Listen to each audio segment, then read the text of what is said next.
मध्य news देखना शुरू कर चुके हैं आप और मध्य प्रदेश की आज की तमाम सभी महत्वपूर्ण बड़ी खबरों की शुरुआत सर्वप्रथम एक छोटे से सब्सक्राइब के साथ, ताकि प्रतिदिन की महत्वपूर्ण खबरें मध्य प्रदेश समाचार हम आप तक रोजाना पहुंचा सके। मध्य प्रदेश के 80 लाख किसानों को बड़ा फायदा मिलने वाला है। इस बार के बजट में किसान सम्मान निधि योजना की राशि दोगुनी करी जा सकती है। मध्य प्रदेश सरकार जल्द ही युवा, महिला, गरीब और किसानों से जुड़ी बड़ी खुशखबरी देने जा रही है, जहां राज्य सरकार फरवरी के आखिरी हफ्ते या फिर मार्च के प्रथम सप्ताह में अपना बजट पेश कर सकती है। इनमें बड़ी घोषणाएं की जा सकती हैं, जिससे प्रदेश के 80 लाख किसानों को बड़ा फायदा मिल सकता है। बता दें कि 1 फरवरी को केंद्र सरकार अपना बजट पेश करने वाली है। संसद की स्थायी समिति के द्वारा राशि को दोगुना करने 12,000 रुपए करने की सिफारिश की गई थी, यानी इससे एमपी के 80 लाख किसानों को फायदा होगा। अगर केंद्र सरकार अपनी योजना में 6,000 रुपए की बढ़ोतरी करती है तो किसानों को सालाना 18,000 रुपए दिए जाएंगे, जो कि 3 किस्तों में अभी तक मिल रहा है।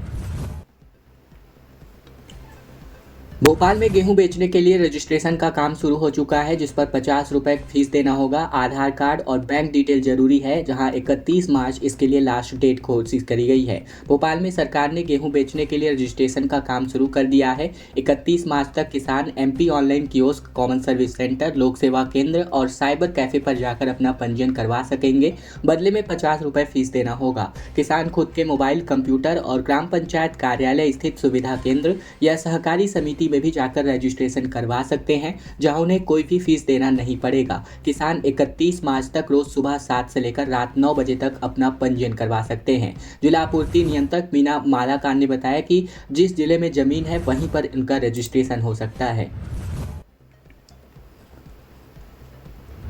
मध्य प्रदेश में इस बार 2.25 लाख पीएम आवास बनेंगे। किसान क्रेडिट कार्ड की लिमिट बढ़ी तो 65 लाख किसानों को इसका फायदा होने वाला है। दरअसल केंद्रीय बजट में किसान सम्मान निधि की राशि को बढ़ाने को लेकर ऐलान किया जा सकता है, और ऐसा होता है तो मध्य प्रदेश के 80 लाख किसानों को इसका फायदा होगा। वहीं केंद्रीय बजट में किसान क्रेडिट कार्ड के अंतर्गत लोन की सीमा को 5 लाख रुपए की जा सकती है। इसको लेकर इस समय 3 लाख रुपए लोन की लिमिट है। ये काफी पहले बढ़ाई गई थी और सरकार के पास इस समय सीमा बढ़ाने की मांग लगातार आ रही है। किसान क्रेडिट कार्ड योजना 1998 में शुरू की गई थी और इसके तहत खेती और उससे जुड़ी गतिविधियों के लिए किसानों को 9% की ब्याज दर पर अल्पकालीन फसल लोन दिया जाता है। लेकिन मध्य प्रदेश में किसानों को बिना ब्याज के ऋण देने की व्यवस्था है, परंतु बैंकों द्वारा दिए जाने वाले ऋण की लागत की प्रतिपूर्ति सरकार ब्याज अनुदान देकर के करती है। अशोकनगर में कोटवारों ने अपना प्रदर्शन किया, जहां वर्दी भत्ते की मांग को लेकर मुख्यमंत्री के नाम ज्ञापन सौंपा गया और सीधे बैंक खाते में राशि जमा करने की मांग करी गई। अशोकनगर में कोटवारों ने वर्दी और भत्ते को लेकर अपना विरोध प्रदर्शन किया। कोटवारों की मुख्य मांग है कि वर्दी की राशि सीधे उनके बैंक खातों में जमा करी जाए। उनका कहना है कि इससे बिचौलियों से मुक्ति मिलेगी और वे बेहतर क्वालिटी की वर्दी से अपना गुजारा कर सकते हैं। जबलपुर हाईकोर्ट ने भी इस मामले में कोटवारों के पक्ष में निर्णय दिया है। इसके अलावा बात करें तो कोर्ट ने कबीर हथकरघा बुनकर सहकारी समिति के संचालक और अन्य ठेकेदारों की याचिका को खारिज करते हुए सरकार के आदेश को उचित ठहराया है। वर्तमान में प्रदेश के 40 जिला कलेक्टरों ने कोटवारों के खातों में राशि जमा करने का आदेश जारी किया है। मौनी अमावस्या को लेकर के प्रयागराज जाने वाले श्रद्धालुओं का जनसैलाब उमड़ पड़ा है। दमोह स्टेशन पर ट्रेनों में जगह नहीं मिल पा रही। हजारों यात्री अगली ट्रेन का इंतजार करने को मजबूर है। प्रयागराज महाकुंभ में मौनी अमावस्या के पावन स्नान के लिए देश भर से लाखों श्रद्धालु पहुंच रहे हैं। दमोह रेलवे स्टेशन पर बीती दोपहर को हजारों यात्रियों की भीड़ उमड़ पड़ी। दोपहर लगभग 3 बजे Ahmedabad Patna special train station पर पहुंची, जो पहले से ही यात्रियों से खचाखच भरी थी। स्टेशन पर मौजूद हजारों यात्रियों ने ट्रेन में चढ़ने का प्रयास किया, जिससे अफरा तफरी का माहौल बन गया। स्टेशन प्रबंधन के कर्मचारियों ने यात्रियों को आने वाली दूसरी ट्रेनों का इंतजार करने का आग्रह किया, लेकिन कुछ यात्री जबरन ट्रेन में घुस गए, जबकि कई लोगों को अगली ट्रेन का इंतजार करना पड़ा। खंडवा में किसानों का जंगल बचाव आंदोलन देखने को मिल रहा है। गुड़ी में रैली निकाली गई, डीएफओ का घेराव किया गया, वन माफियाओं पर एक्शन लेने की मांग करी गई। खंडवा जिले के गुड़ी वन परिक्षेत्र में पिछले 4 सालों से लगातार जंगलों पर कब्जा हो रहा है। जंगल को खत्म कर खेत बना दिए गए हैं और अब फसलें ली जा रही हैं। प्रशासन भी सिर्फ नाम मात्र की कार्यवाही करता है। बगैर प्लानिंग के एक्शन लेने का नतीजा ये रहता है कि वन अमले पर भी हमले की घटनाएं लगातार देखने को मिल रही हैं। शासन से अतिक्रमण हटाने के लिए मिले लाखों रुपए की बंदरबांट बांट हो जाती है और इन्हीं तमाम मुद्दों को लेकर गुड़ी क्षेत्र के किसानों ने विरोध स्वरूप बीते दिन रैली निकाली और प्रशासन के सामने अपनी बात रखी। पैदल रैली निकाल करके गुड़ी रेंज के ऑफिस पहुंच करके धरना प्रदर्शन किया गया। मध्य प्रदेश में 42 आईएएस अफसरों के तबादले किए गए, 12 जिलों के कलेक्टर बदल दिए गए, जबकि मुख्यमंत्री कार्यालय से भरत यादव और अविनाश लवानिया को हटा दिया गया। मध्य प्रदेश में एक बार फिर से आईएएस अफसरों के थोकबंद तबादले हुए हैं। बीते दिन रात को सामान्य प्रशासन विभाग से जारी किए गए आदेश में 42 आईएएस अफसरों के ट्रांसफर आदेश जारी किए गए हैं। आदेश में मुख्यमंत्री के 2 सचिव को भी इधर से उधर किया गया है। 12 जिलों के कलेक्टर बदल दिए गए हैं। मुख्यमंत्री डॉक्टर मोहन यादव ने जापान यात्रा पर जाने से पहले तबादले को हरी झंडी दी है।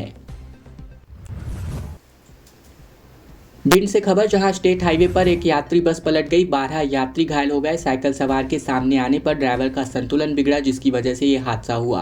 भिंड के गोहद में ग्वालियर इटावा हाईवे पर हरगोविंदपुरा के पास बीते देर शाम को एक यात्री बस अनियंत्रित होकर पलट गया और इस हादसे में 12 से ज्यादा यात्री घायल हो गए, जिन्हें इलाज के लिए गोहद अस्पताल ले जाया गया। जानकारी के अनुसार भिंड बस स्टैंड से ग्वालियर की ओर रवाना बस में तकरीबन 50 यात्री सवार थे। राहुल ने कहा कि दलित पिछड़ों को गुलाम बनाया जा रहा, आरक्षण को 50% से ज्यादा करने के लिए कानून बनाएंगे। दरअसल लोकसभा में नेता प्रतिपक्ष राहुल गांधी ने कहा कि दलितों, पिछड़ों और गरीब जनरल कास्ट के लोगों को एक बार फिर से गुलाम बनाया जा रहा है। आईआईएम, आईआईटी और के लोगों को रोजगार नहीं मिल पा रहा, आपको कहां से मिलेगा। उन्होंने कहा कि मोदी जी की जातिगत जनगणना कराने से डरते हैं, वे कभी इससे नहीं कराएंगे, लेकिन 50% आरक्षण की दीवार को हम लोकसभा और राज्यसभा में तोड़ देंगे। कोई नहीं रोक सकता। हम पहले कांग्रेस शासित राज्यों में आरक्षण 50% से ज्यादा करेंगे और इसके बाद राष्ट्रीय स्तर पर कानून बनाकर इसका दीवार तोड़ेंगे।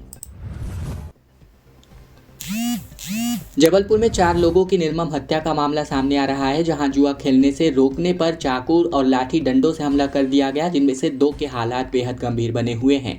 जबलपुर के तिमारी गांव में 4 लोगों की निर्मम हत्या कर दी गई, जिनमें से 2 गंभीर रूप से घायल हैं, जिन्हें मेडिकल कॉलेज हॉस्पिटल रेफर किया गया। पाटन पुलिस के मुताबिक नूनसर इलाके में तिमरी गाँव में 2 परिवारों के बीच जुआ खेलने के रोकने पर विवाद चल रहा था और इसी तारतम्य में सोमवार सुबह इनमें से एक पक्ष के लोग गाँव की ही दुकान पर चाय पी रहे थे और इसी दौरान जुआ खेलने के आरोपी परिवार ने उन पर चाकू, लाठी और डंडों से हमला कर दिया। महेश्वर से खबर, जहां कुंभ छोड़ करके मोनालिसा वापस घर लौट चुकी है, कहा मीडिया वाले और लोग मुझे घेर लेते हैं। दरअसल प्रयागराज कुंभ में वायरल हुई मध्य प्रदेश की मोनालिसा कुंभ छोड़कर घर वापस लौट आई है। खरगोन जिले के महेश्वर की रहने वाली है। उनका कहना है कि सोशल मीडिया पर आने के बाद से मीडिया वाले और बहुत सारे लोगों की वजह से वह परेशान हो गई थी। उनकी तबीयत भी खराब हो गई और उन्होंने कहा कि मुझे वहाँ अच्छा भी नहीं लग रहा था, लेकिन मैं माला नहीं बेच पा रही थी, लोग मुझे घेर लेते थे। मोनालिसा 25 जनवरी की रात महेश्वर लौटी। उनका कहना है कि हमने 35,000 रुपए उधार लेकर गाड़ी की और वापस आ गए। कुएं में गेंद निकालने पर उतरने के दौरान 2 बच्चों की मौत हो गई। दोनों आपस में चचेरे भाई थे। दरअसल मध्य प्रदेश के राजगढ़ के पचोर में बोकड़ी गांव में 2 चचेरे भाइयों की कुएं में सोमवार शाम को डूबने की वजह से जान चली गई। मृतक में बच्चों की पहचान 11 वर्षीय लोकेश और 13 वर्षीय अंकित के रूप में हुई है। घटना शाम 4 बजे की है, जब दोनों बच्चे क्रिकेट खेलने की वजह से घर से निकले थे। स्कूल के पास बाड़ी में खेल रहे थे। देर से राशन मिलने को लेकर के ग्रामीणों का हंगामा देखने को मिला। शिवपुरी के खतौरा गांव में भीड़ को काबू करने के लिए पुलिस तक बुलानी पड़ गई। मध्य प्रदेश के शिवपुरी जिले में राशन वितरण को लेकर हंगामा खड़ा हो गया। बदरवास जनपद के खतौरा गांव में देरी से राशन मिलने की वजह से नाराज ग्रामीणों ने राशन की दुकान में हड़कंप मचा दिया। स्थिति इतनी भयावह हो गई कि पुलिस को बुलाना पड़ गया। ग्रामीणों को राशन दुकान खोलने की सूचना मिली और बड़ी संख्या में लोग राशन लेने पहुंच गए। लंबे समय से राशन न मिलने के कारण भीड़ अनियंत्रित हो गई और माहौल तनावपूर्ण निर्मित हो गया। बैतूल में किसान ने कलेक्ट्रेट में कीटनाशक पीने की कोशिश की, जिसका वीडियो सोशल मीडिया पर वायरल हो गया। मीडिया कर्मचारी और गार्डों ने इनको छुड़ाया। बैतूल कलेक्ट्रेट परिसर में किसान ने कीटनाशक पीकर अपनी जान लेने का प्रयास किया। मौके पर मौजूद मीडिया कर्मचारियों और सुरक्षा गार्ड ने उन्हें दबोच लिया। सूर गांव के किसान रमेश घोर से पिछले 10 सालों से अपने खेत के रास्ते में विवाद से जूझ रहे हैं। आरोप है कि कुछ रिश्तेदार रास्ता बंद कर देते हैं और विरोध प्रदर्शन करने पर मारपीट करते हैं। रमेश ने बताया कि कई बार प्रशासन से गुहार लगाने के बावजूद उन्हें न्याय नहीं मिला और इसकी वजह से उन्होंने ये कदम उठाया। भू स्वामित्व योजना में गड़बड़ी का आरोप लगाकर नीमच में किसानों ने प्रदर्शन किया और कहा कि राजस्व अधिकारियों ने गलत सर्वे करके नंबर दिए हैं। जेरन तहसील के नया खेड़ा कुचरोद के गांव पर ग्रामीणों ने बीते दिन कलेक्ट्रेट कार्यालय पहुंचकर जोरदार प्रदर्शन किया। ग्रामीणों ने एसडीएम ममता खेड़े को कलेक्टर के नाम ज्ञापन सौंपा, जिसमें भू स्वामित्व योजना के तहत किए गए सर्वे में बड़ी अनियमितताओं का आरोप लगाया गया। ग्रामीणों का कहना है कि पटवारी हल्का नंबर 23 के अंतर्गत ग्राम मजरा धोकल खेड़ा को राजस्व ग्राम बनाने का सर्वे किया गया, लेकिन इसकी कोई पूर्व सूचना ग्रामीणों को नहीं दी गई। निगम अकाउंटेंट बेटे और समिति प्रबंधक पिता पर ईओडब्ल्यू का छापा पड़ा। 5 करोड़ की संपत्ति मिली, लाखों रुपए की गोल्ड ज्वेलरी भी जब्त करी गई है। आर्थिक अपराध प्रकोष्ठ यानी ईओडब्ल्यू की टीम ने धार में आदिम जाति सेवा सहकारी समिति के प्रबंधक नंद किशोर सोलंकी और रतलाम में उनके बेटे व नगर निगम में अकाउंटेंट ऑफिसर विकास सोलंकी के ठिकानों पर छापा मारा। बीती सुबह तकरीबन 4 बजे शुरू हुई इस कार्यवाही को लेकर शाम तक ये कार्यवाही चलता रहा और अब तक की जांच में तकरीबन 5 करोड़ की चल और अचल संपत्ति बरामद की गई है। एक दिनी रोजगार 3 फरवरी को होने वाला है, जहां युवाओं को कंपनियों में 300 से ज़्यादा पदों के लिए अवसर देखने को मिलने वाला है। इंदौर के बेरोजगार युवक और युवतियों को रोजगार, स्वरोजगार और अप्रेंटिस के अवसर एक ही छत के नीचे उपलब्ध कराने के उद्देश्य से एक दिनों का रोजगार मेला 3 फरवरी को आयोजित किया गया है। रोजगार और अप्रेंटिस मेले यानी युवा संगम का आयोजन जिला रोजगार कार्यालय, ITI और साथ ही जिला उद्योग केंद्र द्वारा सुबह 10:30 बजे से दोपहर 3 बजे तक ITI में आयोजित किया जाना है।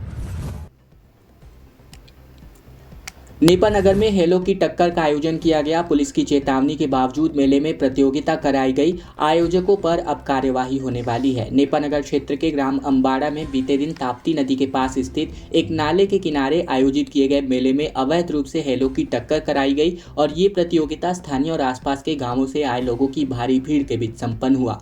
पुलिस ने जब हेलो मालिक को प्रतियोगिता स्थल की ओर जाते देखा तो उन्हें रोक करके कड़ी चेतावनी दी और उनके नाम और पते नोट किए गए। थाना प्रभारी ज्ञानू जायसवाल के अनुसार पुलिस की मनाही के बावजूद आयोजकों और हेला मालिकों ने नियमों की अवहेलना करते हुए ये प्रतियोगिता करवाई। भोपाल में ग्लोबल इन्वेस्टर समिट में 15,000 निवेशक शामिल होंगे। दरअसल मुख्यमंत्री डॉक्टर मोहन यादव ने बीते दिन राष्ट्रीय मानव संग्रहालय पहुंचकर ग्लोबल इन्वेस्टर समिट यानी GIS की तैयारियों को देखा।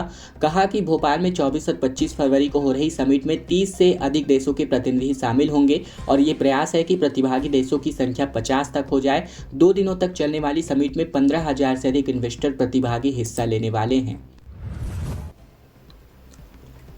महाकाल मंदिर में अवैध वसूली के मामले को लेकर कांग्रेस नेता, मीडिया कर्मी समेत 4 लोग फरार हैं। पुलिस ने 10,000 रुपए का इनाम घोषित किया है। महाकालेश्वर मंदिर में दर्शन के नाम पर अवैध वसूली के मामले में अब 4 फरार आरोपियों पर पुलिस ने 10,000 रुपए का इनाम घोषित किया है। इनमें कांग्रेस नेता, मंदिर कर्मचारी समेत मीडिया कर्मचारी शामिल हैं। पुलिस अधीक्षक प्रदीप शर्मा ने बताया कि बीते 1 माह से चल रही जाँच में नंदी हॉल प्रभारी राकेश श्रीवास्तव, सफाई निरीक्षक विनोद चौकसे और प्रोटोकॉल प्रभारी अभिषेक भार्गव समेत 4 लोगों को खोजने को लेकर पुलिस व्यस्त है और साथ ही पुलिस ने 10,000 रुपए का इनाम इन पर घोषित किया है। आज की खबरों का सिलसिला बस यही तक का था। अगर आपको यह वीडियो पसंद आए तो वीडियो को लाइक करना बिल्कुल मत भूलिएगा। चैनल पर अगर आप नए हैं और चैनल को जरूर सब्सक्राइब कर लीजिएगा ताकि हम आपको प्रतिदिन इसी प्रकार की खबरें, रोज समाचार, मध्य प्रदेश समाचार हम आप तक रोजाना पहुंचा सकें।